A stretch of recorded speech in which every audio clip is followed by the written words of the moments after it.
Il y a des visages qui traversent les décennies comme des éclats de lumière. Celui de Claudia Cardinal appartient à cette galaxie rare. L'icône du cinéma italien s'est éteinte à 87 ans à Nemours, en France, entourée des siens, laissant derrière elle un parfum de légende et des images qui ne faneront pas.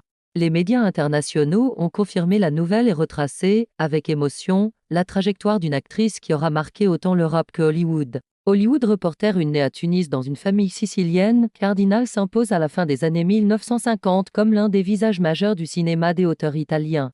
Elle a ce magnétisme silencieux, une force tranquille qui capte la caméra sans jamais l'implorer. Très vite, les plus grands la réclament. Federico Fellini lui offre l'immortalité avec un Luchino Visconti lui donne sa grandeur tragique dans Le Guépard aux côtés des Alain Delon et Burl Lancas et Serge Lone sculpte son aura mythique dans Il était une fois dans l'Ouest. Autant de rôles qui, ensemble, composent une mosaïque de féminité complexe, à la fois lumineuse et insaisissable. Hollywood Reporter, sa disparition ne ferme pas une page, elle en souligne l'ampleur. Car Cardinal n'a jamais été seulement un visage. Elle fut une voix grave, veloutée et une présence qui transformait les plateaux en scènes de théâtre intime.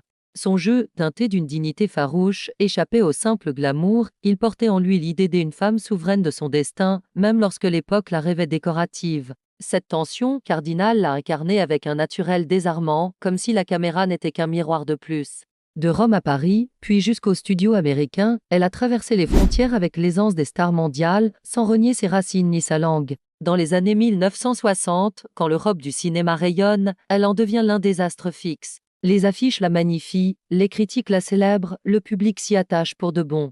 Ce n'était pas une célébrité tapageuse, c'était une notoriété habitée, façonnée par le travail, l'instinct et une rare intelligence du cadre. La nouvelle de sa mort a immédiatement ravivé l'album des images que nous portons en mémoire, sa robe vaporeuse dans les salons du prince Salina, son regard obstiné dans les plaines de l'Ouest, son apparition hypnotique chez Fellini.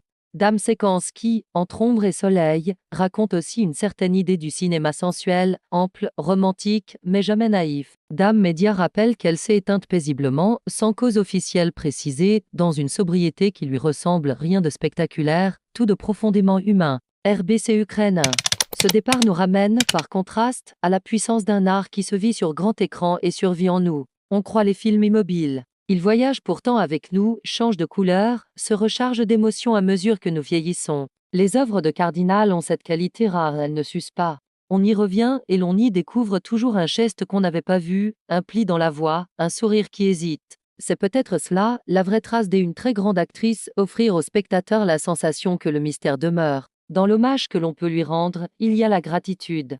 Gratitude pour avoir prêté son corps et sa voix à des cinéastes qui ont redessiné les contours du rêve. Gratitude pour avoir incarné, sans rigidité, une femme libre au sein d'industries qu'il était peu. Gratitude enfin pour cette beauté qui n'était pas posture, mais présence, une manière d'être au monde, droite, simple, intensément vivante. Claudia Cardinal n'est pas seulement un souvenir de cinéphile. Elle a une part de la mémoire populaire, celle qui lie un dimanche de diffusion télé à une salle obscure déhantant, celle qui nous fait dire en revoyant Le Guépard où il était une fois dans l'Ouest, c'était ça le cinéma. Aujourd'hui, l'écran se voile un instant, puis la lumière revient.